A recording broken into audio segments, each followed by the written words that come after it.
Hey guys, how's it going? My name is Blackblade and welcome back to another brand new vlog series featuring the Shadow Bladefall CoC build. Now, I was pondering last week after I did the what was that? The Blade Vortex build that I could, or I should also make a build similar to that one, but instead of the Vortex build, why not use the Bladefall instead? So the build has been working pretty okay, I should say. And so so let's go into the build proper right here. So of course we're going to be using the Shadow for this build, and we did start by getting the physical damage and chaos damage nodes over here, ending with cold-hearted calculation. And we went over to the right side to get the sleight of hand, the will of blades, and then the fangs of the viper. We went up a little bit over here to get the nullification, 45% increased maximum life, some evasion rating, and of course the +8 to all of our elemental resist. And then we went to the right side to get the blood drinker for some life leech. Of course, this is going to be a dagger build. We went down over here towards the dagger skill tree to get all of the dagger critical strike chance and multiplier nodes, ending with Adder's touch. And then we went up over here to get the blood siphon and then some more life nodes, ending with trickery. We went to the right side to get the assassination, the cold-hearted calculation, and then we went up over here to get some more dagger damage and critical strike chance nodes, ending with the Night Stalker. And then finally we went over here to get the written in blood to get some more life nodes, and then we've gotten some spell, critical strike chance, and multipliers, ending with Doomcast, because the Bladefall is of course a spell. So yeah, that's going to help it boost when it comes to its critical strike chances and when it comes to its critical strike multiplier. And then we went down over here to get some socket. As you can see, I've added some global critical strike chance over here with 7% increased maximum life and +12 to fire and then cold resistances. Because most often, if you guys or if any build is going into a crit-based build, it's going to be a little bit difficult or a little bit tricky to max out your resistances. And the sockets is actually a pretty good area for you guys to be able to max out your resistances. As for me, I've been actually going into that, into maxing my resistances by getting a jeweled socket. Of course, don't forget to add in some global critical strike chances or global critical strike multipliers, so that you could crit some more. Having more crits, meaning that you can cast, or the catalyst, which is the cyclone, will be able to CoC the Bladefall much more often. Of course, we went down over here to get the reflexes, and then we went down over here to get the life and flask nodes, ending with profane chemistry, which is awesome because we are getting a 50% of increased life recovery from flasks. Finally, we went over here to get the sentinel, and then finally getting the constitution, and finally getting all of the 5% life nodes over here.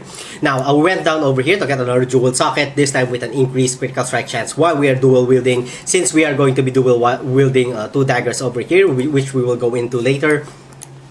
With 5% increased rarity items found, and then again, of course, some more resist 12% to fire, and then cold resistances. And then we went down over here towards the duelist skill tree to get the art of the gladiator, bravery for some life, and then finally the master of arena for that extra reach.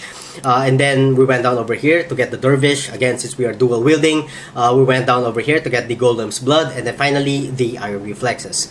Now we did get another jeweled socket here. This time we get an increased 30% increased weapon physical damage while we're dual wielding, an 18% increased evasion rating, and then we've gotten a 12% lightning resistance over there just to max out my resistances.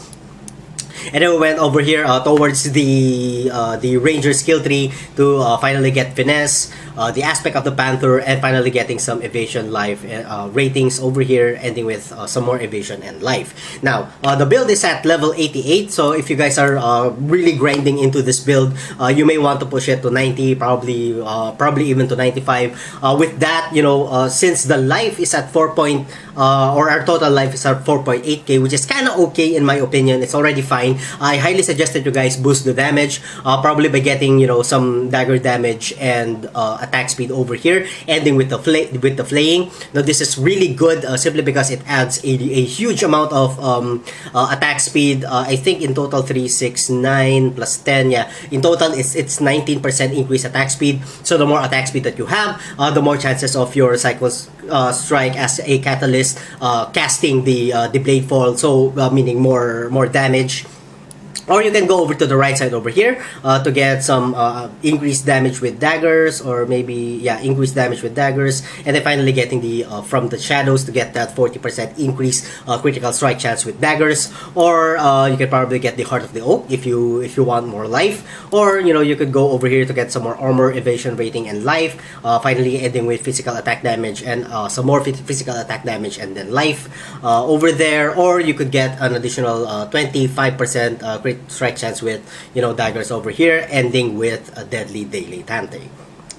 Alright then, so let's go into our gear. So you can dual wield the Divinarius for this build if you want to, or, you know, you could get a really OP dagger for your offhand. You know, typically get it to have a huge attack speed per second at 1.50 and above. A huge critical strike chance will also be beneficial. As you can see, we have 9.59% over here versus, you know, 6.60. And then of course, finally, if you can re-roll a spell damage, you know, go ahead and do so, because I know that, you know, some daggers can actually re-roll a spell damage similar to the Divinarius. If you can, you know, do so. But for me, you know, I re-rolled here a global critical strike multiplier, since because this is a crit build, I'd rather increase the global critical strike multiplier instead of the spell damage. But, you know, it's entirely optional, and you guys could probably experiment on it depending on, you know, how much you, or how do you want to go with the build. Of course, we are going to be using the Carcass Jack for this build to increase the AoE of the Bladefall, and not just the Bladefall, but of course the AoE of the Cyclone. And of course, we get a plus 10% AoE when it comes to our Divinarius right here. Finally, we're going to use the Maligar's Virtuosity, the Romera's Banquet, and then again the Rat's Nest. For Amulet, we're going to be using an Onyx Amulet, simply because this really, you know, allows me to not to get, you know, any other skill nodes like additional strength or additional intelligence or additional dexterity. This basically solves, you know, all of my problems. Finally, for a ring, you know, any ring will do just as long as it has life, and then, you know, max out your resistances through it. Belt, you know, life and then resistances, and then finally for our boots, you know, life and then again resistances. Now, for what's connected to our Bladefall, that's going to be connected to Life Leech, COC, and then finally Cyclone for our Catalyst, and then of course we have increased critical damage there and increased critical strikes. Now, if you have if you have only 5 link on your armor, then I highly suggest that you drop the critical strike damage and then, you know, just add the Life Leech instead, because this is going to make your life a lot more easier. Although you're going to be doing, you know, a little bit lesser damage without the increased critical damage, but that's okay. You know, when it comes to survivability, what you really need is some Life Leech, or, you know, you could probably remove some life nodes over here and then probably go over here to the duelist skill tree to get some attack Life Leech, and then finally getting Vitality Void. It really depends on how much gear you have or what sort of gear you have. But yeah, if you have 5 link, then, you know, I suggest just, you know, dropping the critical strike damage and then, you know, just adding Life Leech instead. Or, you know, you could probably play it around, because I've tried using the build without the Life Leech, and it does work because you could, you know, live off out of your life flask, which is kind of okay. But yeah, sometimes it gets quite much more convenient when you already have Life Leech on your skill gem set. And then we have the typical combination of CWDT, Molten Shell, Immortal Call, and increased duration. Finally, we have, not finally, but next we have CWDT with Blood Rage enhanced, and then we have Assassin's Mark, and then we have Hatred, and then Arctic Armor for our auras, and then we have some Portal over there, and then we have, of course, Ice Golem for our minion, and then Minion Life so that he doesn't die that often, and then we have Enduring Cry over there, and then finally we have Whirling Blades for our movement, element skill gem. And then we have Vengeance over here with melee physical damage and mana leech, because sometimes when you only have one enemy, I kind of have a little bit of trouble when it comes to my mana management. Even if we have already a 0.4 mana leech over here, that still doesn't really make it, and one swipe from the Vengeance kind of makes up for the mana. Alright then, so we are at level 88, and DPS, the DPS of our Cyclone is at, it's at 10k, with the main hand having a 60.06% when it comes to its critical strike chance. It has a 515% when it comes to its critical strike multiplier, and then the offhand is actually pretty amazing at 87.27% when it comes to its critical strike chance, and when it comes to its crit multiplier, it has a 515%. All of our resistances are capped, and our armor is sitting pretty at 6.2k value, with an estimated physical damage reduction of 38%. Add the 38% over here from our Arctic armor, and we have 53 or 51%.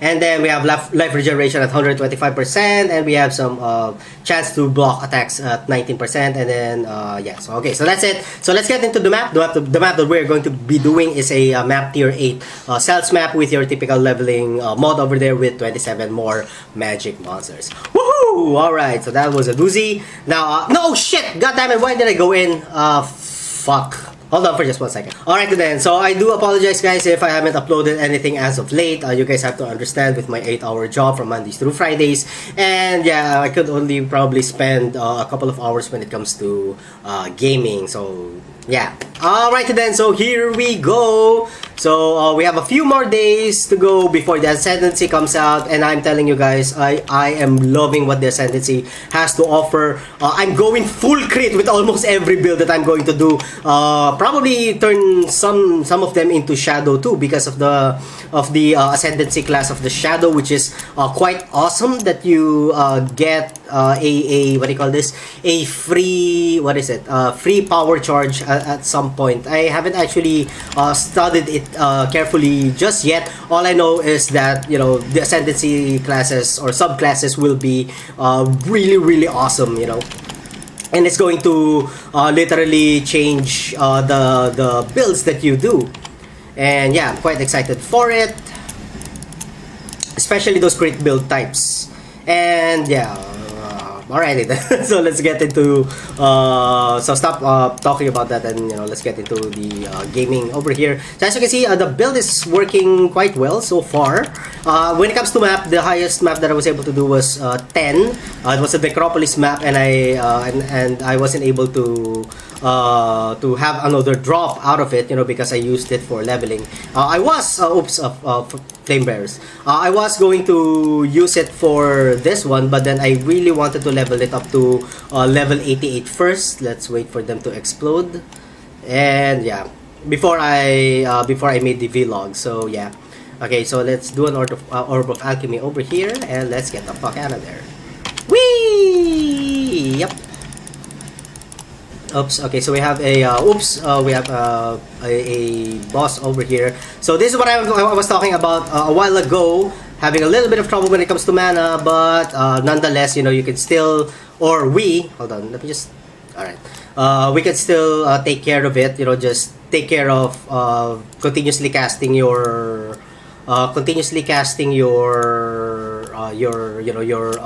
Cyclone skill. Just cast it, at a moderate way. Either way, aside from the mana problem, I could have easily fixed the mana problem if I had a particularly good jewel, but really I wanted to max out my fire and then cold resistances. So yeah, that's the rule of the thumb, life, and then max out your resistances, and then think about your damage and armor too, of course. Get as much armor as you can, or if you're going evasion rating, then get as much ES as you can.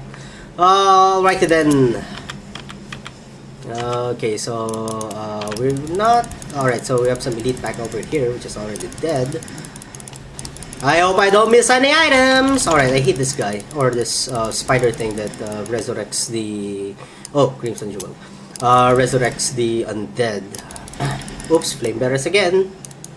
And we got some boots over here. Okay, so got some more flame bearers over here, which I really hate. I hate all of the bearers, you know, because sometimes when you're playing the this game like over and over again, you get into a haze, and then sometimes you don't read the context of the monsters or the affix of the monsters, and then you die. Or at least that's what happens to me.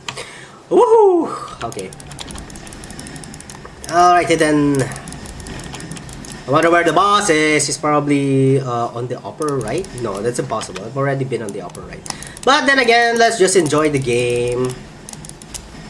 Yeah, sometimes, you know, the Bladefall doesn't crit that often sometimes. So yeah, it's really advisable for you guys to further increase the critical strike or your critical strike chances.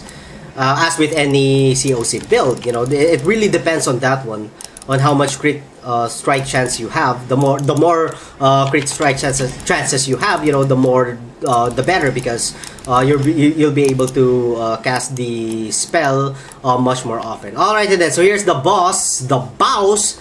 Okay, so I don't want to really get cocky over here. Okay, so here's the boss right here. So I'm going easy on him. Alrighty then. So the boss is dead, and I guess that's about it. He didn't drop any uniques this time. Alrighty then. So that's going to be it for this episode, guys. Again, let me know what you guys think about the build in the comment section down below. And thank you all so much for watching. If you guys enjoyed the content, don't forget to like, comment, and subscribe. And as always, I'm gonna see you guys on the next part of my video.